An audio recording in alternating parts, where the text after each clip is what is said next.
네, 하세요. 저는 근데 그 아비큐가 그 시대에 물론 우리 신학자들이 그 시대의 정신과 싸워서 그 시대의 철학적인 언어를 빌려서 나름의 변증적인 작업을 했다는 그렇지. 동의를 하는데요. 소통하고 변증하고 그랬죠. 예. 과연 어떤 면에서 생산적이었는지는 잘 모르겠어요. 그러니까 이런 겁니다. 그 여러 가지 방법을 썼습니다. 그것을 그러니까 예를 들면 때로는 선용하는 방식으로, 때로는 비판하는 방식으로, 때로는 뭡니까 타산지석의 지혜로 삼자는 방식으로, 때로는 이의제의의 방식으로, 그런 방식으로, 그죠? 철학을 그 시대의 철학 내 철학사에 나타나는 다양한 철학들을 복음의 변정과 소통을 위해서 어떻게 보면 대가급 신학자일수록 자유자재로 사용했던 것이다. 그런 의미에서 바빙크 또한 그러한 그죠? 그 철학사의 매우 그 고대로부터 당대에 이르는 모든 철학 학파에 모두 정통한 그죠? 면모를 보여주고 있다. 때로는 칸트를 사용해서 리처 학파를 비판하기도 하고, 또는 칸트를 비판함으로써 리처 학파를 공격하기도 하고, 때로는 해겔을 가지고 칸트의 문제점을 지적하면서 칸트를 비판하기도 하고, 때로는 칸트를 가지고 해겔을 비판하기도 하고, 다양한 방식으로 복음의 변증을 위해서 철학을 사용했다는 사실입니다. 그랬을 때 어떻게 그러한 다양한 방식, 다양한 전략 전술을 그저 유감없이 그 고수들일수록 아주 그 어떤 전략과 전술이 능수능란하고 다양하지 않습니까? 그런데 거기에 덧붙여서 한 가지만 말씀하세요. 그 철학을 사용했던 긍정과 부정을 얘기하면 어거스틴 역시 자유로울 수 없는 사람이지 않습니까? 어거스틴 또한 그랬죠. 신플라톤주의를 가지고 그 시대의 정신인 신플라톤주의를 툴로 사용해서 그 시대와 소통하면서 기독교 복음을 변정하고 정언하고 적용했던 사람이고 해명했던 사람이기 때문에 그렇습니다. 부정적으로 얘기하면 어거스틴이 플라스틴의 이원론이나 헬라의 철학에 너무 많이 물들어서 신학을 세웠다라고 제가 그 건방지게 얘기해도 되는 거죠. 그렇게 건방지게 이야기하는 신학자들도 있고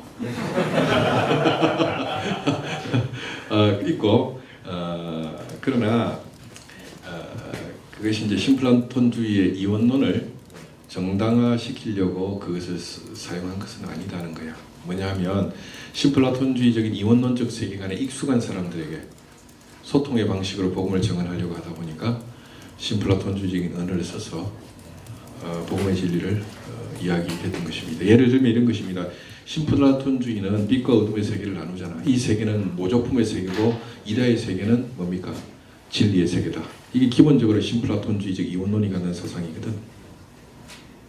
그랬을 때 그러한 신플라톤주의적 세계관에 찌들려 있는 그 당시의 교양인들에게 이 세상의 모든 가치는 헛된 것이라는 것을 신플라톤주의 철학을 가지고 어거스틴은 설파할 수 있었습니다.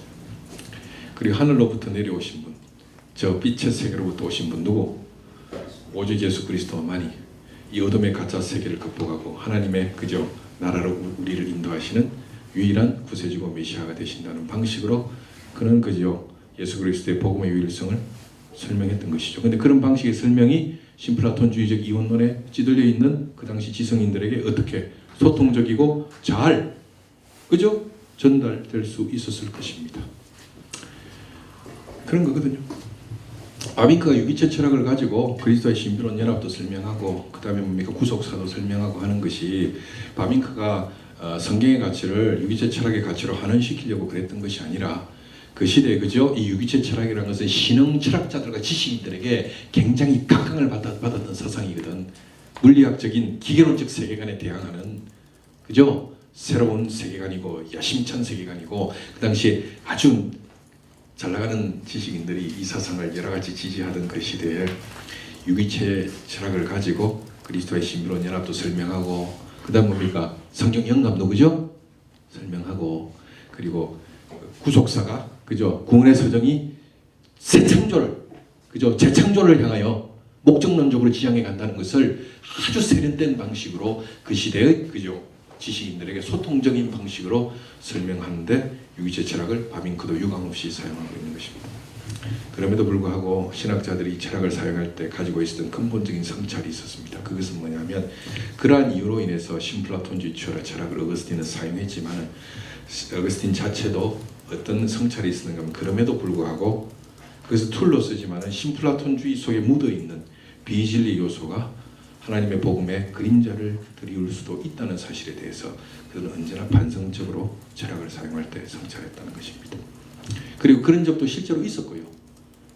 그것을 시대에 소통하기 위해서 어떤 특정한 철학을 툴로 신학자가 사용했음에도 불구하고 그런 선한 의도로 썼음에도 불구하고 신학자의 의도와 관계없이 그 철학의 고유의 개념이 그저 툴로 사용할 때 묻어 들어와서 하나님의 말씀에 그림자를 드리웠던 적도 신학사적으로 보면 있었다는 사실을 신학사가 우리에게 보여줍니다. 그럴 때마다 어김없이 우리는 이 사실을 또한 인정할 수밖에 없습니다. 그럼에도 불구하고요. 특정한 철학 체계를 툴로 사용해서 신학자들이 그 시대와 소통하고 복음을 전거하기 위해서 선용했지만 그 철학 체계에 묻어있는 고유의 개념이 복음의 그림자를 드리웠음에도 불구하고 그때마다 어김없이 하나님의 복음은 그 어둠을 뚫고 올라와서 은총의 강의를 비추었다는 사실이에요. 그때는 하나님의 성령이 그 신학자의 그저 부족함을 도와주셨다는 사실이에요. 왜? 선하게 기도하면서 그 철학을 가지고 그 시대와 소통하며 복음을 전하려고 전력했던 그 교부와 그 신학자를 하나님의 성령이 도와주셔서 선용하던 그 철학 속에서 묻어있는 그 어둠이 복음의 암령을 드리움에도 불구하고 하나님의 복음은 그 그림자를 뚫고 올라와서 은총의 강의를 비췄다는 사실도 우리는 신학사를 통해서 확인하게 된다는 사실입니다. 그러니까 예를 들면 어거스틴에게서 발견되는 신플라톤주의 암령에도 불구하고 어거스틴이 사랑했고 어거스틴이 전하려고 했던 예수 그리스도의 복음의 빛은 그 암령을 유감없이 뚫고 올라와서 그저 어거스틴의 신학 체계에 드려졌던 암령을 은총의 빛으로 조명했다는 사실이에요. 이 사실을 우리는 잊어서는 안 된다는 거예요. 그것을 철학사, 신학사가 우리에게 증언하고 있습니다. 그래서 우리가 시대와 소통하기 위해서 그 시대의 언어를 사용하고 이런 것은 신학이 필요해요. 왜냐하면 그래야 소통할 수 있으니까. 그런데 그것을 소통하고자 그 언어를 쓰면 그 언어에 묻어있는 비진리적 요소가 묻어 들어오는 측면도 있을 수 있다는 사실을 우리가 그저 겸손하게 인정하고 나의 신학적 방법론은 무한한 것이 아니기 때문에 나의 방법론 속에서 묻어 들어온 오류가 없는지를 반성적으로 성찰할 필요가 있고 또 우리가 신학사를 우리가 성찰해 보았을 때 분명히 말할 수 있는 것은 그럼에도 불구하고 그때마다 하나님의 성령은 그저 말씀과 더불어 역사하셔서 그 어둠의 암령을 그 복음의 빛이 뚫고 올라와서 은총의 강의를 비추었다는 사실 또한 우리가 인정해야 된다는 사실이에요. 그랬을 때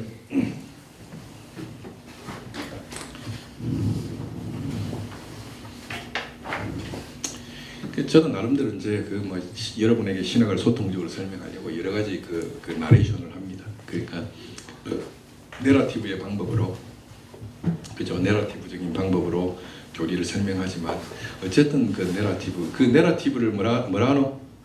그 한국말로 번역하면 뭐라지? 이 뭐라노? 무슨 방법이라노 이게? 아이씨 한국말이 기억이 안 나. 어? 설마죠. 예? 설마죠. 하여튼 이야기식으로 그죠? 내러티브적으로 설명할 때 그때 이제 비유들이나 다양한 어떤 그 비유들을 들잖아요.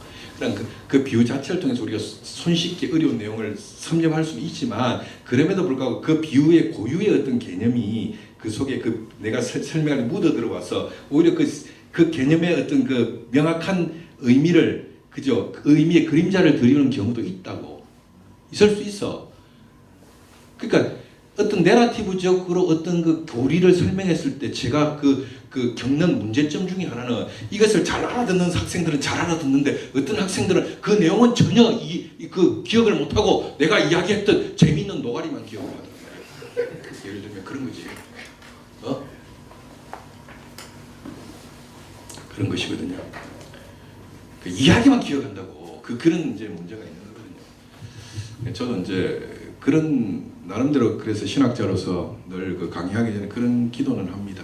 제가 하나님의 복음의 말씀과 교리적 진실을 증언하기 위해서 다양한 비유와 다양한 내러티브를 사용하지만 그 내러티브 자체가 갖고 있는 어떤 그 문제점이 그 진리의 암령을 드리울 수 있는 데 대해서 제가 늘 성찰하면서 그때마다 하나님의 성령께서 듣는 사람들에게 도움을 주셔서 복음의 빛이 그 어둠을, 그 그림자를 뚫고 올라와서 그죠? 진리를 조명해 주실 것을 항상 기도하면서 신학자는 그 시대와 소통하기 위하여 그 시대의 언어와 철학과 그죠? 인문학을 겸손히 사용할 필요가 있다고 저는 생각합니다.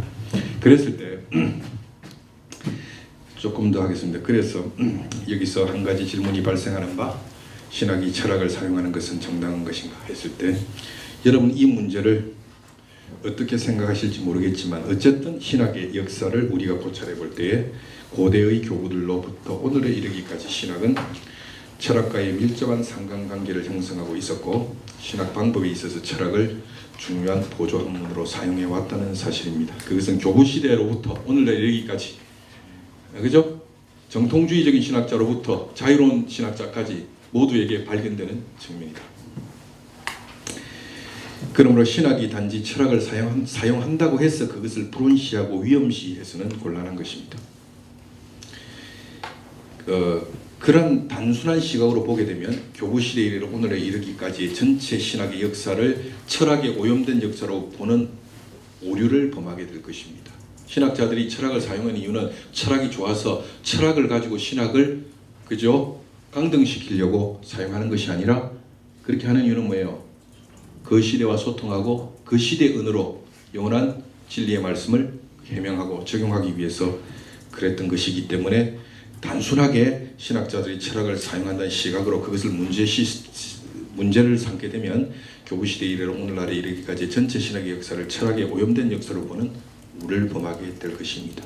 신학이 철학을 사용하여 그 시대의 문제를 분석하고 그 시대와 소통적으로 말한다고 해서 신학이 철학에 의해 오염되어 이데올로기화되는 것은 아닙니다. 아닙니다. 신학이 철학을 사용할 때 문제가 되는 것은 철학이 질문이 아니라 답변으로 역사할 때. 무슨 말이냐? 그래서 신학을 질문으로 강등시키고 철학이 답변임을 자처하게 될 때, 그럴 때 비로소 심각한 문제가 발생하게 된다라는 것입니다. 철학이 신학의 상위에 존재하는 규범과 원리로 군림하게 될 때, 그래서 신학이 철학에 사로잡히게 될 때, 기독교의 복음은 더 이상 이 세상의 문제에 대한 답변이 아니라 질문으로 전락하여 철학을 답변으로 강구하는 사태가 발생하게 될 때, 이렇게 되었을 때 신학은 철학적 이데올로기의 하부 개념으로 전락하게 되는 것입니다. 이러한 오류를 우리는 알브레이트 리틀과 그의 제자들로 대변되는 19세기 개신교 자유주의 신학, 즉 문화 개신교주의로부터 목도하게 되는 것입니다. 개신교 자유주의자들은 복음서가 증언하는 하나님의 나라를 세상의 문제에 대한 답변으로 삼지 않고 단지 질문으로 삼아서 칸트의 윤리학으로 답변하는 오류를 저질렀던 것입니다. 그 결과 성경의 하나님 나라는 칸트가 말하는 도덕의 왕국으로 대체되었으며 기독교적인 유럽 문명과 문화의 건설을 하나님 나라와 동일시하는 오류를 개신교 자유주의자들은 범하게 됐던 것이죠. 그러니까 그 당시에 유럽의 기독교의 문화와 문명을 그죠? 하나님의 나라와 동일시하고 성경이 말하는 하나님의 나라를 질문으로 삼아서 그 답변을 어디에서 구한다? 칸트의 윤리학으로부터 그 답변을 구해냄으로써 더 이상 철학이 질문이 아니라 답변으로 되고 복음이 질문으로 전락하는 순간 그죠? 이것은 신학이 철학을 사용할 때 저지를 수 있는 최대의 오류가 여기에서 발생하게 되는데, 이것은 남의 일이 아니라 우리도 잘못해서 지적인 탐욕에 빠지게 되면 이런 사태가 발생한다는 사실을 우리가 명심해야 되는 것입니다. 그러니까 철학은 그 시대와 소통하고 그 시대 문제를 분석하고 지적할 때 그 질문과 문제를 제기하는 툴로 썼을 때는 복음의 진리를 선포하고 역사하는데 좋은 소통의 툴이 될 수 있지만, 하나님의 말씀을 질문으로 제기하고 철학을 가지고 답변을 하려고 하게 되면 신학을 철학으로 강등시키고 신학을 철학의 이데올로기로 전락시키는 심각한 사태를 그죠? 우리는 저지르게 된다는 하는 사실입니다. 그러한 신학적 오류를 19세기 알브레트 리처가 개신교 자주주의 신학으로부터 발견하게 됩니다. 그들은 복음서와 성경이 말하는 하나님 나라를 문제로 제기하고 그것을 칸트의 윤리 철학을 가지고 답변을 구함으로써 하나님 나라를 그 시대의 주류의 기독교 유럽 문화와 동일시하고, 그래서 여러분 그 기리철학파 유명한 제자인 뭡니까 그 아돌프 폰 하른학이 베를린 대학 대강당에서 그 기독교의 본질이라는 그 강의를 하면서, 그때 그 강의를 할 때 말입니다, 수많은 젊은이들이 전 유럽에서 그 베를린 대학 대강당으로 구름대같이 몰려 들어와서 그의 강의를 들었다는 거 아니야. 그때 하른학이 무슨 이야기를 해요? 보라, 우리의 선교사들이 아시아와 아프리카에서 복음을 전하고 있다. 유럽은 이미 기독교화되었고 북미도 기독교의 문명과 문화가 건설되었다. 이제 아시아와 아프리카에서만 기독교의 문화와 문명이 건설되면 지상에 하나님의 나라가 도래하는 것이 아니냐. 하나님의 나라가 지상에 건설되고 도래하는 것이 얼마 남지 않았다. 이 얼마나 위대한 기독교의 승리고 문명의 승리고 위대한 하나님 나라의 도래냐. 할렐루야. 이렇게 하다가 그러다가 에이 젠장 맞을 거 진짜 뭐야 그 쌤통이다. 꽝꽝꽝 뭐가 터져버려. 세계 1차 대전이 발발하잖아. 그러니까 무슨 놈의 유럽 문명이 하나님의 나라야. 그래 가지고 유럽의 지식인들이 얼마 안 있으면 하나님 나라가 지상에 도래한다고 그렇게 떠들던 그 장밋빛 인생 철학과 그 세계관을 가지고 있던 그들이 1차 대전에 참전해서 그들을 목도했던 거야. 유럽인들이 서로 칼을 들고 총칼을 들고 전쟁터에 나와서 동료 인간들에게 어떤 식으로 잔혹하게 해코지를 하는지, 지성인을 잡아가고 하나님의 나라와 유럽 문명을 동일시했던 그들이 전쟁터에서 서로 적군으로 마주대하면서 어떤 식으로 잔혹한 짓을 상대방과 서로에게 해대는지를 목도하면서 개신교 자유주의 신학의 하나님의 나라를 칸트의 도덕의 나라로 동일시하는 그 이념이 사회체 손들이채 날아가고 있는 것입니다. 그래서 신학자들이 철학을 사용할 때, 여러분 신학도들이 철학을 사용할 때 항상 우리가 주의를 기울여야 하는 것은 뭐냐면, 우리가 시대와 소통하고 시대의 문제를 제기하고 시대의 문제를 분석하기 위해서 소통적으로 그 시대의 철학과 인문학을 쓸 수 있지만, 그러나 그 인문학과 철학이 질문이 아니고 문제 제기의 분석이 아니라 답변이 되고, 그죠? 복음이 질문이 될 때 우리는 개신교 자유주의자들과 동일한 오류를 저지를 수 있다는 사실을 우리가 깨달을 필요가 있습니다. 바빙크가 유기체 철학을 사용했을 때 그는 유기체 철학을 항상 질문과 문제 제기로 사용했지 그것을 가지고 답변하려고 하지 않았습니다. 그죠? 그 시대와 소통하기 위해서. 구속사의 진전의 과정과 구속사의 발전의 목적성을 그 시대의 사람들에게, 그죠? 의미 있게 설득력이 세련되게 해명하고 설명하기 위해서 그걸 툴로 쓴 것이지, 구속사가 문제 제기가 되고 문제가 되고 유기체 철학이 답변이 되지 않았다는 사실을 우리는 명심할 필요가 있다. 어거스틴도 마찬가지입니다. 신플라톤주의를 가지고 그 시대의 사람 소통과 그 시대의 문제를 분석하는 툴로 썼지만 하나님의 말씀이 질문이 되고 신플라톤주의가 답변이 되지 않았다는 사실을 우리는 명심할 필요가 있다. 이해하셨습니까? 이해가 되십니까? 아니 그러니까 주객이 도치되면 안 되는 거라고. 사실 화이트헤드의 과정신학도, 이제 화이트헤드의 과정신학을 보면 우리가 어떤 성찰하고 통찰할 수 있는 부분이 있어요. 하나님을 단지 존재론적으로만 설명했을 때 가지는 한계를 화이트헤드의 생성론적인 어떤 개념이 어떤 보충적인 통찰을 제공해주는 측면이 있음에도 불구하고 화이트헤드의 카드를 따른 과정신학의 문제는 뭐냐면, 이게 주객이 도취돼버린 거야. 에? 성경에 나오는 하나님에 대한 성경의 가르침이 문제들이 질문이 되어버리고 그것을 뭐로 답변하려고 든다? 과정 철학을 갖고 답변을 하려고 들기 때문에, 사실 저는 과정신학을 정확하게 표현한 과정신학이 아니라 과정철학이라고 생각합니다. 그것은 신학일 수가 없습니다. 신학은 하나님의 말씀을 가지고 그 교회, 그 시대의 교회와 그 시대를 향하여 답변하는 것입니다. 왜? 하나님께서 그리스도를 통하여 성령 안에서 우리들에게 구원을 베풀어 주셨고 그 구속의 역사 속에서 하나님 지금도 우리에게 살아서 역사하시고 그 하나님의 나라를 바라보면서 이 시대의 문제가 해결될 수 있다고 말하는 것이 신학이지. 하나님의 말씀이 문제 제기, 문제 하나의 질문이 되고 철학을 가지고 답변하는 순간 그것은 더 이상 신학일 수 없는 것입니다. 그러므로 신학이 철학을 사용할 때 명심해야 될 것은 그 시대를 분석하고 그 시대와 소통하고 그 시대의 문제를 그죠 분석하고 제기하는 툴로서 교우들과 신학자들은 철학을 사용해 왔지만 철학을 답변으로 삼지 않았다는 것입니다. 그래서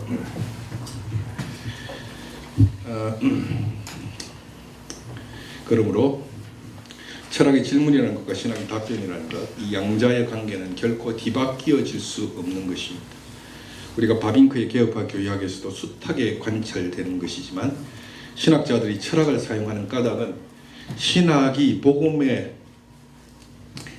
하나님의 말씀, 즉 복음의 답변을 시대의 질문과의 상호 관련성 속에 두고자 하기 때문에 철학을 툴로 쓴 것이지 철학을 답변으로 삼기 위해서 철학을 사용한 것은 아니다. 그래서 우리가 바빙크 유기체 철학을 통해서도 우리가 신학자들이 철학을 사용할 때 어떤 자세로 사용해야 되어야 하는가를 우리가 배울 수 있겠고 교구시대 이래로 바빙크를 거쳐서 오늘날에 이르기까지 우리가 철학을 사용하고 인문학을 사용할 때 이것을 그 시대와 소통하고 그 시대의 문제를 분석하고 문제를 제기하기 위한 툴로 쓰는 것은 신학이 그렇게 역사적으로 해온 것처럼 그렇게 사용하는 것은 철학을 선용하는 것이 되겠지만 하나님 말씀과 복음을 문제로 세워놓고 철학으로 답변하려고 하는 순간 더 이상 신학은 신학일 수 없는 것이고 철학의 하부 조직으로 전락하게 되는 것입니다. 자, 그것이 오늘 여러분과 함께 잠시 생각해본 신학의 기능과 신학에 있어서 철학의 사용 문제와 관계되는 강의고요. 그랬을 때 자, 한 텍스트 하나를 봅시다. 우리가 익숙한 텍스트인데 자, 텍스트 한번 꺼내보세요. 보면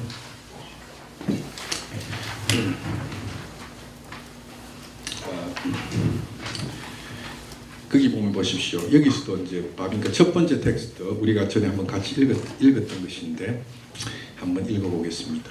자, 한번 따라 읽어보세요. 아이트 받으셨죠? 예, 자, 아이트, hot, hart, kommt, ok, fort, hot, unverstand. 이것은 무슨 말인가? 마음으로부터 또한 어리석음이 나온다. 마가복음 22장 22절 말씀입니다. 마음으로부터 올소니까 독일 아우흐 또한 어리석음이 흘러나온다. 그 다음에 따르면 온스denken, 보르텔트, 인, 온스제인.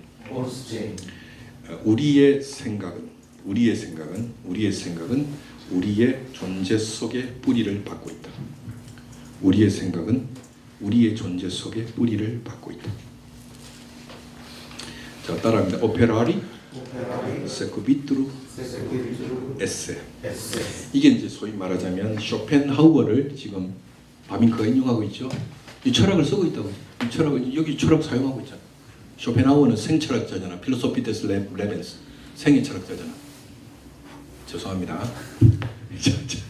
여기서 이제 철학을 쓰고 있잖아. 여기서 오페라리 세쿠비트루 자, 오페라리 세쿠비트루 에세. 이 라틴 말입니다. 행동자 따르면 행동들은 존재를 뒤따른다. 자, 행동들은 존재를 뒤따른다. 다시 한번 읽고 넘어가죠. 오페라리 세크비트루 에세 하면서 지금 마태복음 2장 22절을 써놓고 바빙크는 곧장 쇼펜하우어의 철학을 인용하고 있습니다. 자, 그리고 나서 자, 따라합니다. 바스피어, 아이네 필로소피, 만벨레. 그리고 나서 돌연히 앞에 쇼펜하우의 라틴어 문장을 쓰고 나서 돌연히 이제는 독일어 문장으로 돌입하고 있습니다. 독일어 문장으로 돌입하면서 바스피어 필로소피만 벨레 무슨 말이냐?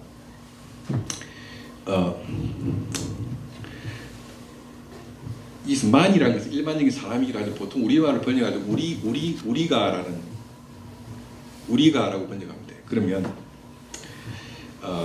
바스피아는 어떤 종류 이런 뜻이니까 우리가 어떤 종류의 철학을 선택하느냐 하는 것은 우리가 어떤 종류의 철학을 선택하느냐 하는 것은 자 따라합니다. hängt davon ab 어디에 달려 있다.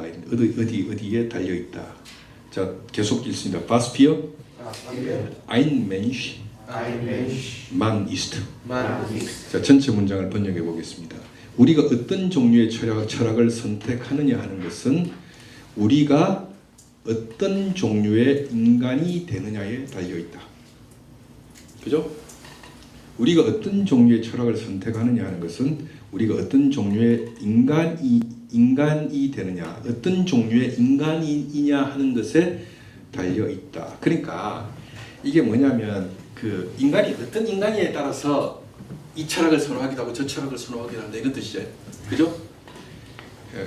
자, 그럼 계속해서 읽겠습니다. Unser Denksystem ist oft nur die Geschichte unseres Herzens. 여기서는 또 피테의 말을 인용하죠. 피테, 헤겔과 함께 동시대에서 살았던 독일 감염 철학의 거두 중에 하나인 피테를 또한 인용합니다. 자, 피테 말 인용합니다. 우리의 탱크 시스템, 사고 체계는 우리의 사고 체계는 ist oft nur 종종 단지 우리 마음의 역사일 뿐이다. 우리의 사고 체계는 너무나 자주 오직 우리 마음의 역사일 뿐이다. 라는 피테의 말을 인용하고 있습니다. 그러니까 결국은 어리석음이 마음으로부터 나온다라는 마가복음 2장 22절을 바빙크가 주해하면서 그죠? 여기서 쇼펜하우와 피테를 가지고 주해를 하고 있지. 그러면서 철학을 쓰고 있잖아요 지금. 여기서 말하고자 하는 것은 뭐예요? 어리석음이 마음으로부터 나온다. 그 말은 무슨 말? 그러면서 뭡니까? 오페라리세 그 비트르 에세라는 쇼펜하우의 말을 인용했습니다. 행동들은 뭐로부터 나온다고? 존재를 앞선다. 무슨 말입니까? 행동이 존재를 앞선다. 그 말은 앞에 나오는 어리석음이 마음으로부터 나온다는 말의 또 다른 그죠? 설명이죠. 어리석음이 마음으로부터 나온다. 행동들은 뭐를 앞선다? 존재를 앞선다. 그 말은 행동이 뭐로부터 나온다? 행동이 뭐로부터 나온다는 말이요? 존재로부터 나온다는 말이죠. 행동이 존재로부터 나오기 때문에 그죠? 행동이 존재를 뒤따른다. 세크비트로 뒤따른다. 행동이 존재를 뒤따른다. 세크비트로 뒤따른다. 행동들이 존재를 뒤따른다. 그 말은 뒤집어 말하면 존재로부터 뭐가 나온다? 행동이 나온다. 그래서 행동은 존재를 뒤따른다. 자, 이것은 여러분 그 신학자들이 여러분 삼위일체론에서 다음 주 우리가 삼위일체론 좀 공부하겠지만 삼위일체론에서 경륜적 삼위일체와 내재적 삼위일체를 설명할 때 오페라리세 끄비투르 에세라는 이 쇼펜하우의 이 공리를 그죠? 신학자들이 여러 가지 방식으로 사용하면서 내재적 삼위일체와 경륜적 삼위일체의 관계를 설명한다는 사실입니다. 무슨 말이냐면 이런 것입니다. 자, 하나 우리가 이제 보면 이 어려운 말인 것 같지만 어려운 말이 아닙니다. 여러분, 제가 좋은 사람인지 안 좋은 사람인지 알려면 저희 뭘 보고 알아요? 행동을 보고 알잖아. 그죠? 근데 내 행동 어디로부터 나와? 내 존재로부터 나오잖아.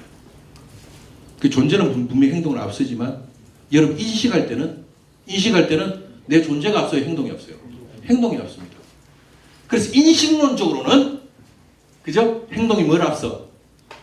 존재를 앞섭니다. 행동이 인식론적으로 행동이 본질을 앞선단 말이에요. 본질을 앞선다. 그지? 왜? 내 행동은 본질로부터 나오기 때문에 분명히 본질이 행동을 앞서는 것은 맞지만 여러분 인식할 때는 인식론적으로는 뭐예요? 행동이 본질을 앞선다. 그죠? 근데 존재론적으로는 본질이 뭐야? 행동을 앞선다. 자, 이것을 경륜적 삼일체와 내재적 삼일체 관계에 적용하게 되면, 그죠? 인식론적으로는 경륜적 삼일체가 뭘 앞선다? 내재적 삼일체를 앞선다. 그죠? 근데 존재론적으로는 내재적 삼일체가 뭘 앞선다? 경륜적 삼일체를 앞선다. 왜? 경륜적 삼일체는 뭐로부터 나오기 때문이고, 내재적 삼일체로부터 나오기 때문이지요. 그래서 여러분, 이거는 이 쇼펜하우의 그 오페라리스의 그 밑으로 에세이만은요, 이 단지 철학적 사변으로 볼 게 아니라 우리가 좀 생각해 보면 우리가 적응하는 부분이 참 많아요. 뭐냐 하면 여러분들이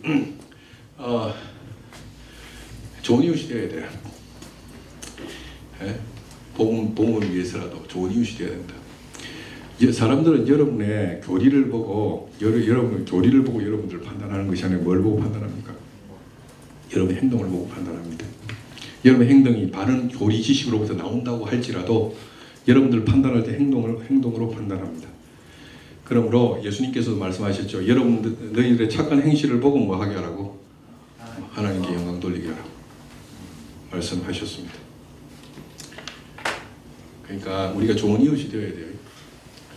행동을 본다고 사람, 행동을 통해서 나의 뭡니까? 본질, 존재를 인식한다. 내가 좋은 인간인지 나쁜 인간인지. 그렇지 않습니까? 그러니까 그게 굉장히 중요한 거예요. 네.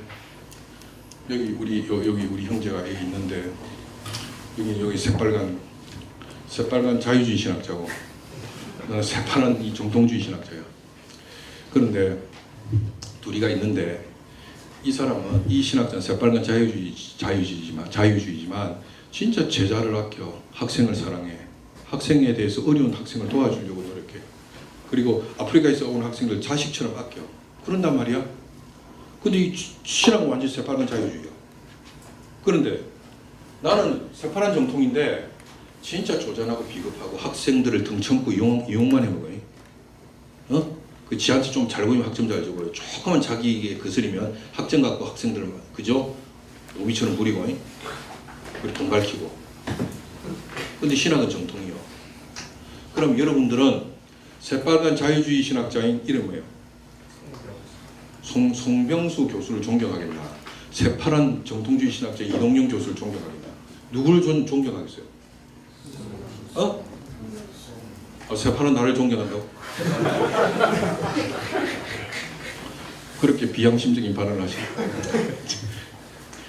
그러니까 여러분 명심해야 돼요. 인식론적으로 행동이 존재를 앞선다는 거. 그죠? 인식론적으로 행동이 본질을 앞선다는 거. 존재론적으로는 본질이 행동을 앞설지라도 인식론적으로는 행동이 본질을 앞선다. 그렇기 때문에 여러분들이 정말 예수 그리스도의 향기가 나는 사람들이 되어야 합니다. 그럴 때에 우리의 신학의 정통신학도 눈부신 빛을 발휘할 것이고, 그 사람의 행동의 원천이 그의 정통적인 신학 사상으로부터 나오는구나를 사람들이 깨달았을 때 정통은 살아서 역사하게 되는 거지. 교리만 정통인데 행동은, 그죠? 처반이면 상당히 심각한 문제가 발생된다. 자, 그런 것입니다. 자, 그래서 여기서 바빙크가 철학을 어떻게 사용하는지를 우리가 여기서 이 텍스트는 그 짧은 텍스트지만 하나의 전형적인 텍스트입니다. 마가복음 2장 22절을 지금 쇼펜하우어와 피테를 가지고 바빙크가 지금 주석하고 설명하고 있습니다. 그는 언제나 거듭 강조하거니와 바빙크에게서 신학은 철학은 그 시대와 소통하고 문제를 분석하고 문제를 제기하는 툴이었지 철학 자체가 답변은 아니었다. 오로지 답변은 뭐예요? 영감된 하나님의 말씀. 그죠? 그 시대의 문제에 대한 답변이었다는 사실을 명심해야 되고, 그런 방식으로 교구들과 개혁신학자들은 철학을 선용해 왔다는 것입니다. 자, 그렇게 하고 한 텍스트만 더 읽어보겠습니다. 자, 그 밑에 세 번째 텍스트. 자, 그거는 이제 삼일철론에 관한 텍스트인데, 자, 따라 읽겠습니다. Met the Bereidenis van Hots Drie Eenheid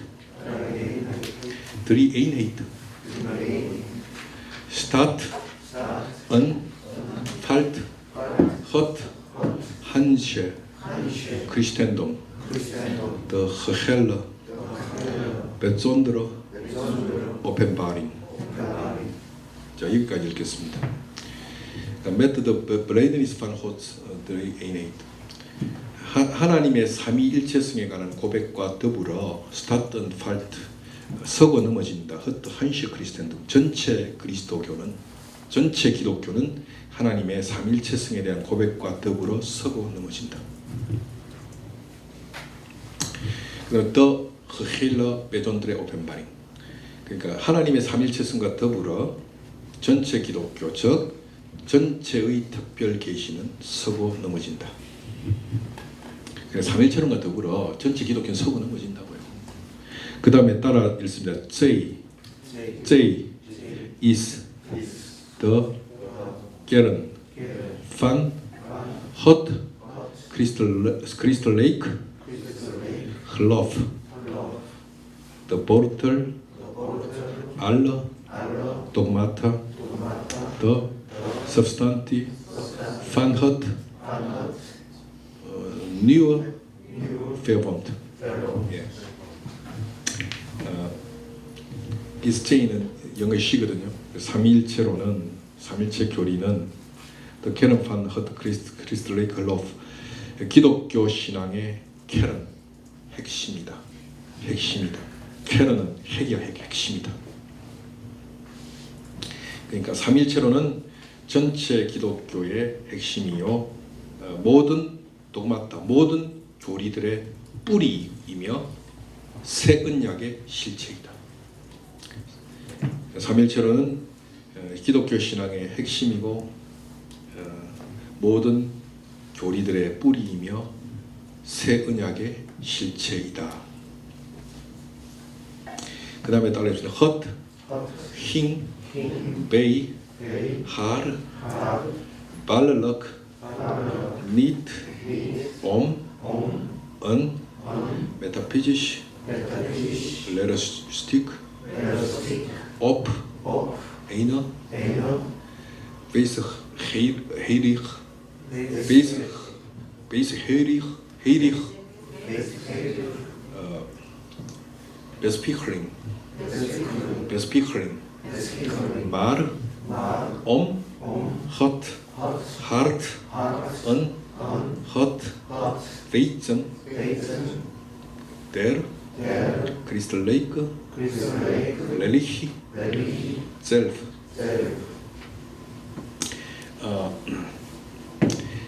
여기에서 이제 그 삼일체로는 형이상학적 교리도 아니고 철학적 사변도 아니다. 다시 하겠습니다. 삼일체로는 형이상학적 교리도 또는 철학적 사변도 아니다.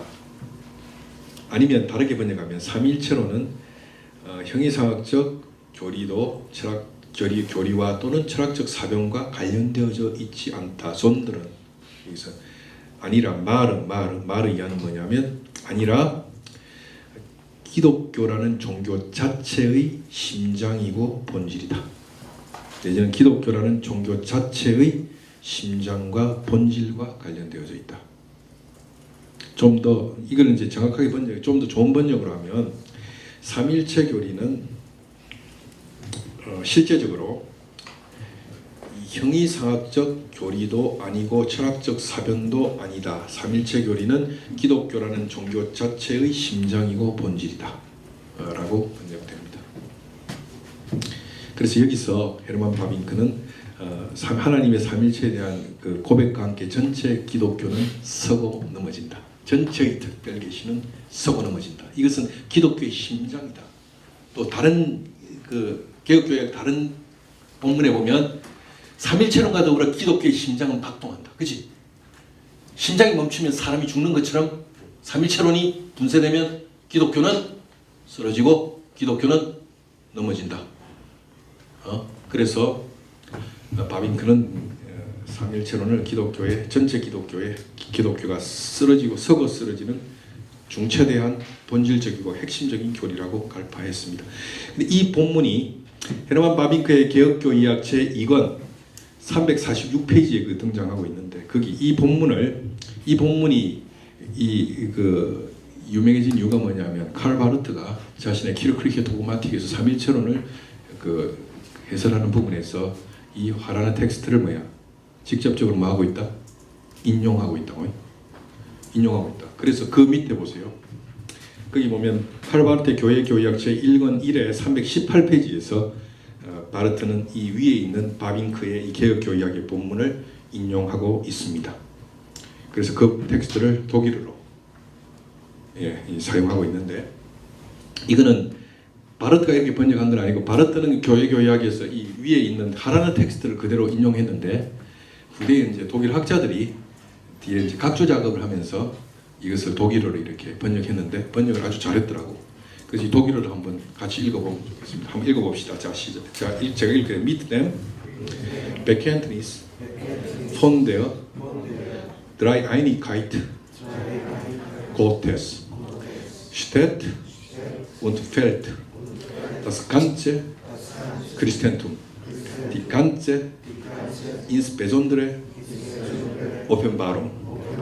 Es ist der Kern des christlichen Glaubens, die Wurzel aller Dogmen, die Substanz des neuen Bundes. Es ging ihr wahrhaftig nicht um eine metaphysische Lehre oder eine philosophische Spekulation, sondern um das Herz und das Wesen der christlichen Religion, der christlichen Religion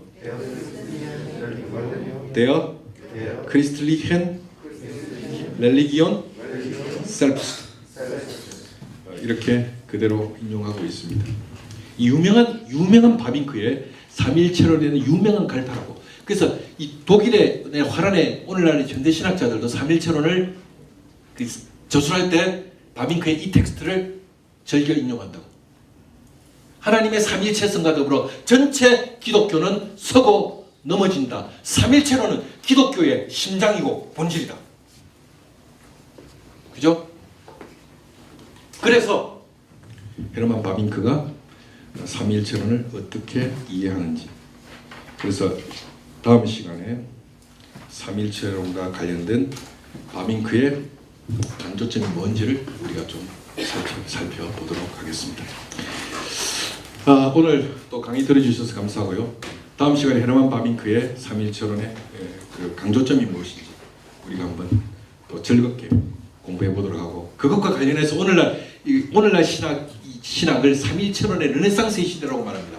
제가 이제 사실은 1970년, 80년 제가 이제 신학을 공부하던 시절만 하더라도 80년대까지도 사실은 세계의 어떤 신학 전열을 보면 전체 신학 전열에 삼일체론이나 성령론을 다루는 아티클이나 저서들이 그렇게 많지 않았어요. 근데 오늘날은 난다긴다는 세계적인 국제적인 저널에 삼일체론에 대한 아티클이 어김없이 그죠 쏟아져 나오고 있고, 그리고 매년 엄청난 분량의 삼일체론에 관한 저술들과 성령론에 관한 저술들이 쓰여지고 있다는 사실이야.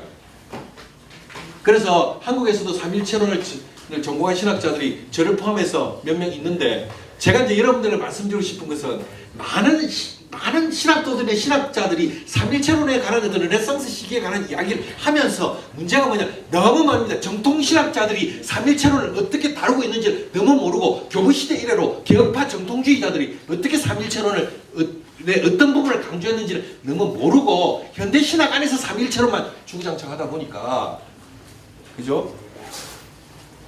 그 신학 사상이 어디로부터 기원해서 어떻게 재해석되고 어떻게 다른 강조점으로 주장되고 어떻게 변형되었는지를 하나도 잘 깨닫지를 못합니다.